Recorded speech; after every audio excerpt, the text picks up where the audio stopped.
The cold asphalt scraped against my skin as I hit the ground hard, my body rolling twice before coming to a stop on the side of the dark road. Pain shot through my arms and legs, but it was nothing compared to the shock of what had just happened. My own husband had just pushed me out of his moving truck. "Don't worry, the coyotes will find her faster than the cops." Marcus's cruel voice echoed in the night air as his truck sped away, the red taillights getting smaller and smaller until they disappeared completely into the darkness. I lay there for a moment, trying to catch my breath and understand what had just happened. The laughter of his friends, Tony, Rick, and Steve, still rang in my ears. They had been laughing. Actually laughing as Marcus shoved me out onto this empty road in the middle of nowhere. My hands were shaking as I slowly pushed myself up to sitting. Blood trickled down my left arm where the asphalt had torn through my skin. My favorite blue dress, the one Marcus had bought me for our first anniversary, was now ripped and dirty. But the physical pain was nothing compared to the crushing weight in my chest. How did I get here? How did the man who once brought me flowers every Friday become someone who could leave me stranded on a deserted road at midnight? I looked around, trying to figure out where I was. The road stretched endlessly in both directions, with nothing but desert and darkness on either side. No houses, no lights, no cars. Just me and the sound of wind rustling through the dry bushes. My phone. I needed my phone. I frantically searched my small purse, but my hands were shaking so badly I could barely open it. When I finally found my phone, my heart sank. No signal, not even one bar. That's when I heard it. A long, haunting howl in the distance. Then another one, closer this time. Marcus's words came flooding back. "The coyotes will find her faster than the cops." Fear shot through my body like ice water. I had to move. I had to get out of here. I forced myself to stand up, wincing as pain shot through my scraped knees. My legs felt weak and shaky, but I started walking toward what I hoped was the direction of town. Each step sent sharp pains through my body, but I kept going. As I walked, my mind raced back to earlier that evening. We had been at dinner with his friends and everything seemed normal. Marcus had been drinking, but that wasn't unusual anymore. His friends were being their usual loud, obnoxious selves, making jokes that weren't really funny and talking about people they didn't like. But then something changed. Marcus started getting that look in his eyes, the one I had learned to fear over the past few months. The look that meant he was angry about something, and that anger was about to explode. It started when the waitress smiled at me and asked if I needed anything else. Such a simple, innocent question. But Marcus saw it differently. He always saw things differently when he was drinking. "She thinks she's better than us," he had muttered to his friends, loud enough for me to hear, always acting so perfect, so innocent. I had tried to ignore it, tried to change the subject, but Marcus wouldn't let it go. His friends joined in, making comments about how I was too good for their group, how I looked down on them. None of it was true. I had never looked down on anyone. But when Marcus got an idea in his head, especially when he was drinking, there was no reasoning with him. The argument continued in the truck. Marcus driving faster and faster as his anger grew, his friends egging him on from the back seat, telling him he needed to put me in my place and show me who's boss. I should have seen it coming. I should have known that this night would be different. But I never imagined he would actually hurt me like this. Another howl echoed through the night, much closer now. I picked up my pace, ignoring the pain in my legs. I had to survive this night. I had to make it home. But as I walked through the darkness, bleeding and alone, I realized something that chilled me more than the desert wind. I wasn't sure I had a home to go back to anymore. As I limped down that dark road, my mind drifted back to a time when everything felt perfect. 4 years ago, when I first met Marcus at the hospital charity gala. I was 24 then, working as a nurse and barely able to afford the ticket to the event. But my friend Lisa had convinced me to go. "You work too hard, Emma," she had said. "You need to get out and have some fun for once." I remember standing by the refreshment table in my simple black dress, the only formal dress I owned, feeling completely out of place among all the wealthy donors in their expensive gowns and suits. That's when I saw him. Marcus was across the room, tall and handsome in his perfectly fitted tuxedo. He had this confident smile and was talking to a group of important-looking people. But then our eyes met, and everything else seemed to disappear. He walked straight over to me, ignoring everyone else in the room. "Hi," he said, his voice warm and gentle. "I'm Marcus, and you're the most beautiful woman here tonight." I felt my cheeks turn red. No one had ever said anything like that to me before. "I'm Emma," I managed to say. "Emma," he repeated, like he was testing how my name sounded. "That's a beautiful name for a beautiful woman." We talked for hours that night. Marcus told me about his construction business, how he had built it from nothing into something successful. He asked about my work at the hospital, and he actually seemed interested in my answers. He didn't look bored or change the subject like other guys usually did. "You're amazing," he said as the evening was ending. "You spend your days helping people, saving lives. That's incredible." When he asked for my number, I couldn't believe it. This successful, handsome man wanted to see me again. Our first date was like something from a movie. Marcus picked me up in his expensive car and took me to the fanciest restaurant in town. I had never been anywhere so elegant. The waiters wore white gloves, and the menu didn't even have prices on it. "Order whatever you want," Marcus said, smiling at me across the candlelit table. "Nothing's too good for you." I felt like Cinderella. Here was this Prince Charming who wanted to spoil me and make me feel special. The gifts started right away. Flowers delivered to the hospital where I worked. Expensive jewelry that I protested was too much, but Marcus insisted I deserved. Designer clothes that cost more than I made in a month. "I want to take care of you," he would say whenever I tried to refuse his gifts. "Let me show you how a woman should be treated." My mother was thrilled when I brought Marcus home to meet my family.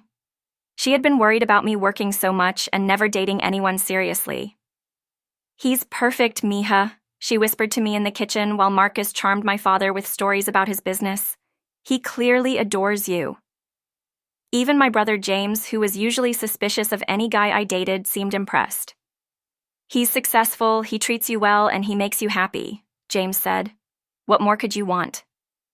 Marcus proposed exactly 1 year after we met, at the same charity gala where we first saw each other. He had arranged for the entire event to stop, while he got down on one knee in front of hundreds of people. "Emma Rodriguez," he said, his voice carrying across the silent room. "You've made this the best year of my life. Will you marry me?"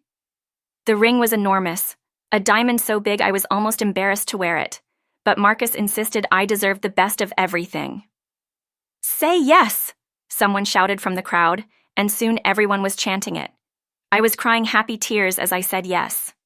Marcus swept me up in his arms and spun me around while everyone applauded. I felt like the luckiest woman in the world.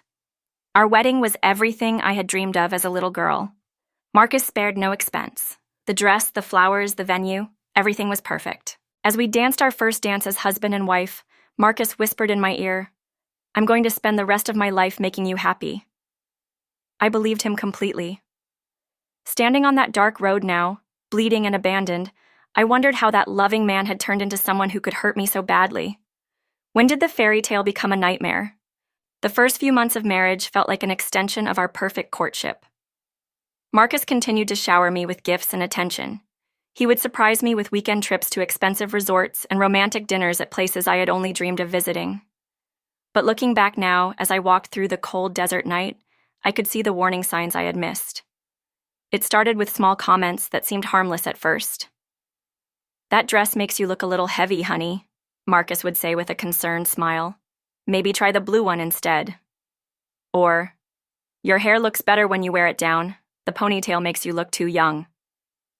I thought he was just trying to help me look my best. After all, he had such good taste and knew about fashion and style. I started changing my appearance based on his suggestions, thinking I was lucky to have a husband who cared so much about how I looked. Then came the comments about my work. "You're always so tired when you come home from those long shifts," Marcus would say. "Maybe you should ask for fewer hours. I make enough money to support us both." When I explained that I loved my job and wanted to help people, Marcus would nod and smile. "Of course, sweetheart. I just worry about you working so hard. You're too good for that place anyway." The first time I felt truly uncomfortable was about 6 months after our wedding. I had been invited to my coworker Sarah's birthday party and I was excited to go. But when I told Marcus about it, his expression changed. "You want to spend your Saturday night with those people instead of with your husband?" he asked, his voice getting colder. "It's just for a few hours," I said. "You could come with me if you want." "I don't want to spend my weekend with a bunch of nurses gossiping about hospital drama," Marcus replied. "I thought you'd rather stay home with me." I ended up not going to the party. Marcus was so sweet that night, cooking dinner for me and telling me how much he loved having me all to himself. I felt guilty for even wanting to go out with my friends. That's when his friends started coming around more often. Tony, Rick, and Steve would show up at our house almost every weekend, bringing cases of beer and staying until very late. They were loud and crude, making jokes that made me uncomfortable. "Emma's too classy for our humor," Tony would say with a laugh when I didn't react to one of their inappropriate stories. "She thinks she's better than us regular folks." "No, I don't," I would protest, but they would just laugh harder. Marcus never defended me during these moments.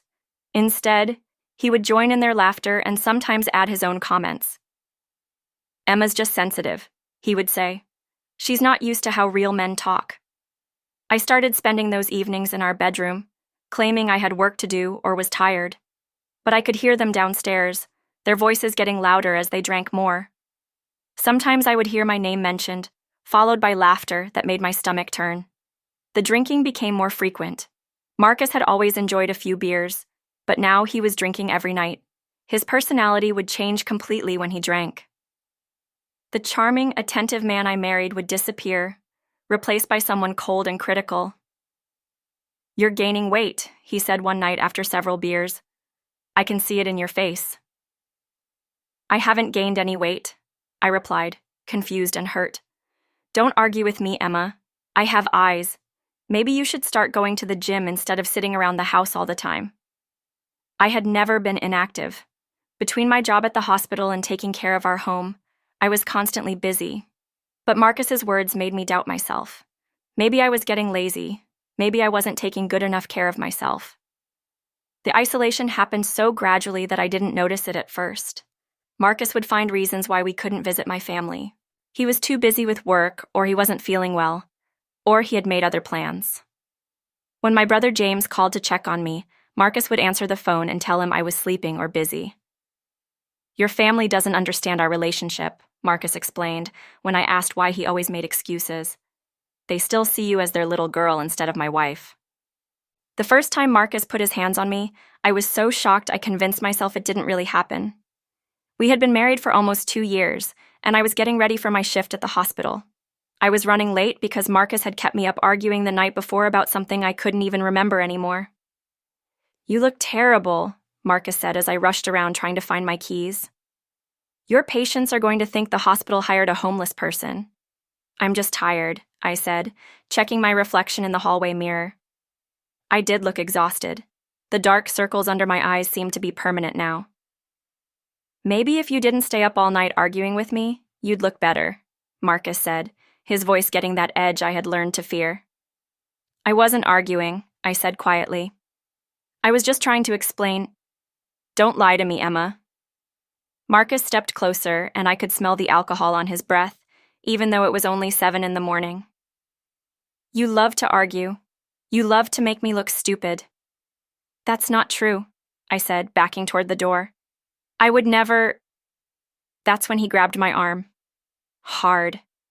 His fingers dug into my skin so tightly I gasped in pain. "Don't you ever call me a liar again," he said, his face inches from mine. "Do you understand me?" I nodded, too scared to speak. Marcus held my arm for a few more seconds, his grip getting tighter, before he suddenly let go and walked away like nothing had happened. I stood there shaking, staring at the red marks his fingers had left on my arm. But by the time I got to work, I had convinced myself it was an accident. Marcus had been drinking, and he was stressed about work. He didn't mean to hurt me. That night, Marcus brought me flowers and apologized. "I'm so sorry, baby," he said, holding me close. "I've been under so much pressure at work. I would never hurt you on purpose. You know that, right?" I wanted to believe him so badly. This was the Marcus I had fallen in love with, gentle and caring and sorry for his mistakes. I know, I whispered into his chest. I love you. I love you too, he said. More than anything. I just get crazy sometimes when I think about losing you. But the accidents kept happening. A shove when I disagreed with him, a grip on my wrist that left bruises, a push that sent me stumbling into the wall. Each time, Marcus would apologize and blame his stress, his drinking, or my behavior. You know how to push my buttons, Emma, he would say after hurting me. You know exactly what to say to make me angry. I started walking on eggshells, trying to predict what would set him off. I stopped expressing opinions that might contradict his. I agreed with everything he said, even when I knew he was wrong. I became a ghost in my own home, trying to be invisible so I wouldn't accidentally make him angry.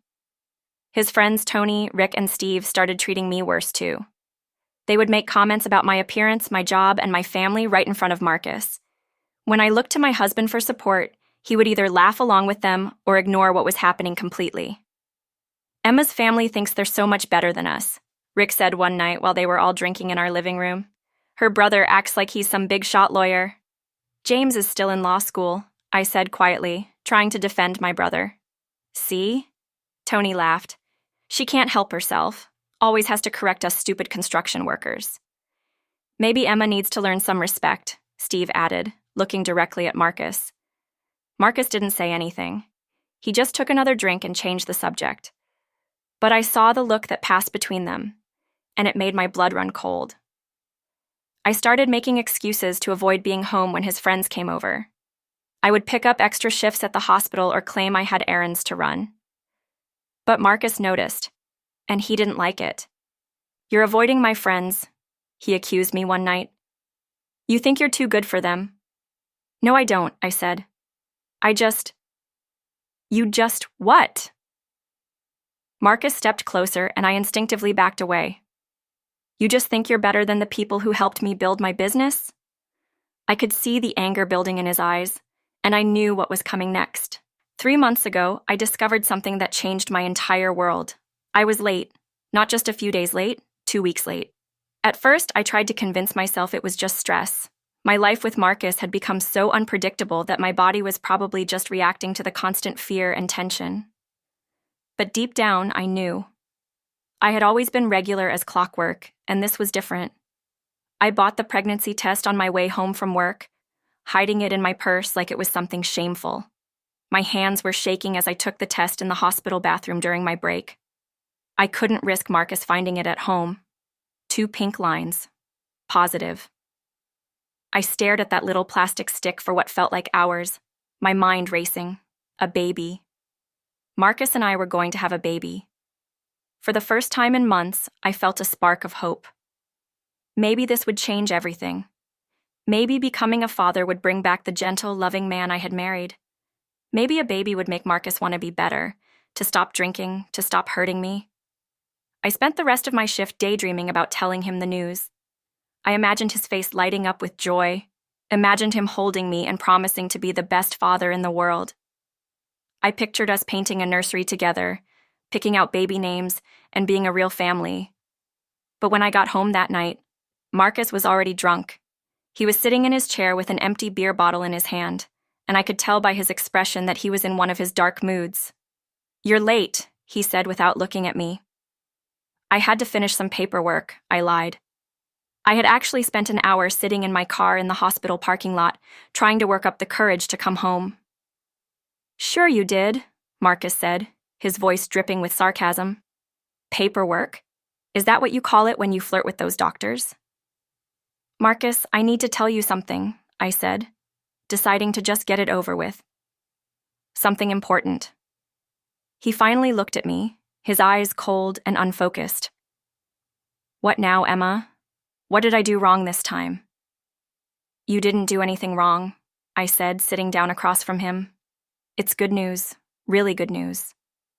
I took a deep breath and smiled, trying to recapture some of the joy I had felt earlier. "I'm pregnant, Marcus. We're going to have a baby." The silence that followed was deafening. Marcus just stared at me, his expression completely blank. Then slowly, his face began to change. But it wasn't joy I saw there. It was anger. "You're what?" he said, his voice dangerously quiet. "Pregnant," I repeated, my smile fading. "We're going to be parents." Marcus stood up so quickly that his chair fell backward. "Are you out of your mind?" he shouted. "A baby? Now? When everything is finally going well for us?" "But Marcus," I said, standing up too, "this is wonderful. We always talked about having children someday." "Someday?" he yelled. "Not now. I'm not ready for this, Emma. I'm not ready to have some screaming kid ruining my life." "It won't ruin anything," I said, tears starting to form in my eyes. "It'll make everything better. We'll be a family." "A family?" Marcus laughed, but there was no humor in it. "You think bringing a baby into this mess will fix our problems? You think I want to be tied down with a kid right now?" "I thought you'd be happy," I whispered. "Well, you thought wrong," Marcus said. "You need to take care of this, Emma. You need to get rid of it." The words hit me like a physical blow. "What?" "You heard me. Get rid of it. We're not having a baby." "No," I said, my voice stronger than I felt. "No, Marcus. This is our child." "It's not a child," he said coldly. "It's a mistake, and you're going to fix it." "I won't do that," I said, backing away from him. "I won't hurt our baby." That's when Marcus grabbed me by the shoulders and shook me hard. "You'll do what I tell you to do," he said through gritted teeth. "You're my wife and you'll obey me." "Let go of me," I said, trying to pull away. Instead, Marcus pushed me backward. I stumbled and fell, hitting my hip hard against the coffee table. Pain shot through my side, and I instinctively put my hands over my stomach, protecting the tiny life growing inside me. "That's just a taste of what'll happen if you don't listen to me," Marcus said, standing over me. "Get rid of it, Emma, or I'll get rid of it for you." What Marcus didn't know was that I had been planning my escape for weeks. The pregnancy had given me the courage I needed to finally take action, but I wasn't going to run away like a scared victim. I was going to make sure Marcus could never hurt me or anyone else again. It started 3 weeks after I told him about the baby. Marcus had pushed me so hard that I fell down the stairs, and I ended up in the emergency room with bruised ribs. That's when my friend, Dr. Lisa Chen, pulled me aside. "Emma, this has to stop," she said, her voice filled with concern. "He's going to kill you if you don't get away from him." "I can't just leave," I whispered, looking around to make sure no one could hear us. "He'll find me. He always says he'll find me if I try to leave. Then we make sure he can't," Lisa said firmly. "I have a friend who can help us, someone who knows how to handle situations like this." That's how I met Detective Sarah Williams. Sarah had been my friend in high school, but we had lost touch over the years. When Lisa contacted her and explained my situation, Sarah immediately agreed to help. "We need evidence," Sarah explained during our secret meeting at a coffee shop across town. "Real evidence that will put him away for a long time. Are you willing to do what it takes?" I thought about my unborn baby, about the bruises covering my body, about the fear that had become my constant companion. "Yes," I said, "I'll do whatever it takes." Sarah gave me a small recording device that looked like a regular button on my shirt. "Wear this every day," she said. "Record everything. His threats, his violence, everything." For 2 weeks, I gathered evidence. I recorded Marcus threatening to hurt me if I didn't get rid of the problem. I recorded him telling his friends Tony, Rick, and Steve about how he was going to teach me a lesson about respect. I recorded him planning what he called the perfect way to scare sense into her. The hardest part was acting normal while I was secretly building a case against him. I had to pretend to be the same scared, submissive wife, while inside I was becoming stronger and more determined every day. "He's planning something big," I told Sarah during one of our meetings. "He keeps talking to his friends about taking me somewhere to straighten me out. I think he's going to try to really hurt me soon." "Then we need to be ready," Sarah said. "Are you sure you want to go through with this? It's going to be dangerous." "I'm already in danger every day," I replied. "At least this way, it ends with him in prison instead of me in the ground." The plan was simple but risky. I would pack a bag and leave it where Marcus would find it, making him think I was trying to run away. This would trigger his anger and force him to act.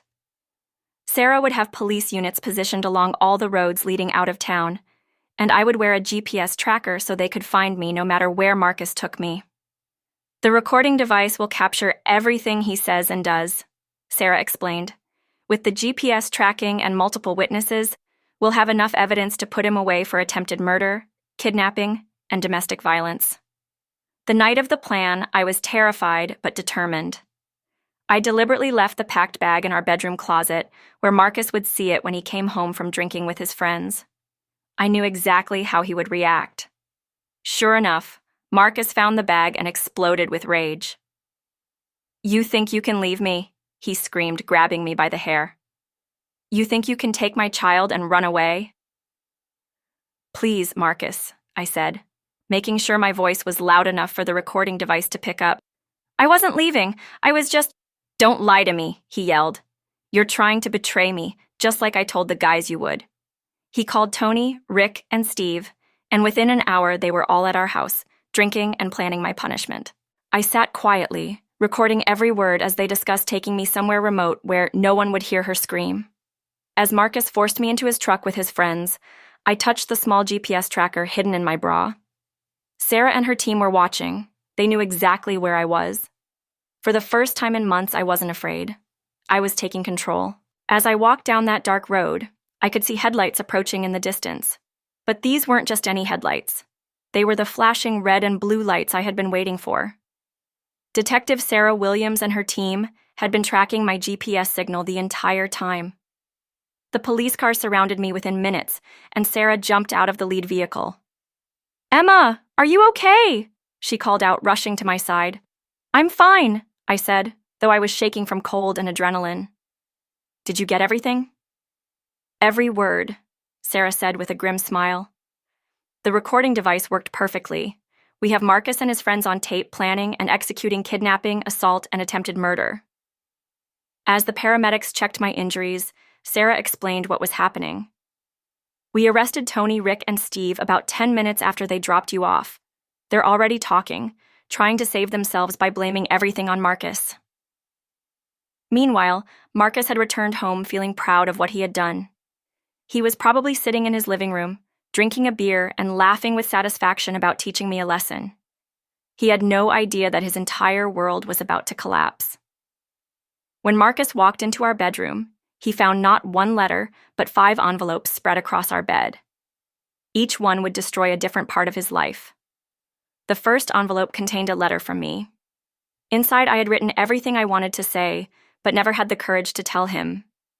"Marcus, by the time you read this, you'll be under arrest for kidnapping, assault, and attempted murder.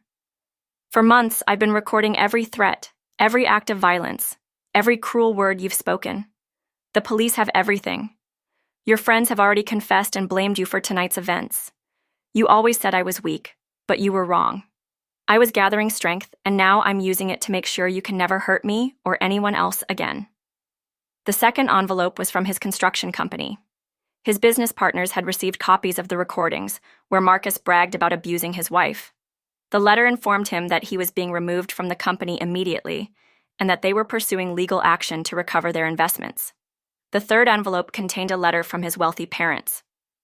They had also heard the recordings and were horrified by their son's behavior. The letter stated that they were cutting off his trust fund, removing him from their will, and never wanted to see him again. The fourth envelope was from a divorce attorney I had secretly hired weeks ago. The papers inside informed Marcus that I was filing for divorce, seeking a restraining order, and would be pursuing full custody of our unborn child. The recordings would ensure that he would never have any parental rights. The fifth envelope was the most devastating of all. It was from the district attorney's office, outlining the charges being filed against him: kidnapping, aggravated assault, domestic violence, criminal threats, and attempted murder. With the recordings, GPS evidence, and testimony from his own friends, Marcus was looking at 15 to 20 years in prison. As Marcus read these letters, he could hear police sirens getting closer. Sarah had timed everything perfectly. Just as Marcus finished reading the last letter, police officers were breaking down our front door. "Marcus Thompson, you're under arrest," Sarah announced as officers surrounded him. Marcus tried to run, but there was nowhere to go. As the handcuffs clicked around his wrists, he finally understood that his victim had become his destroyer. "You have the right to remain silent," Sarah continued, but Marcus was already screaming. "This is impossible. Emma's too weak to do this. She's nothing without me." "Actually," Sarah said calmly, "she's everything without you. And now the whole world will know exactly what kind of man you really are." As Marcus was led away in handcuffs, neighbors came out to watch. The man who had once seemed so successful and charming was now revealed as the monster he truly was. 6 months later, I gave birth to a healthy baby girl. Marcus was convicted on all charges and sentenced to 18 years in prison. His friends received shorter sentences in exchange for their testimony against him. I named my daughter Hope because that's what she represented. Hope for a future free from fear, free from abuse, and full of possibilities. Marcus had tried to destroy me, but instead I had destroyed the power he held over me. Sometimes the victim becomes the victor, and justice finds a way to prevail. The fairy tale was over, but my real life was just beginning.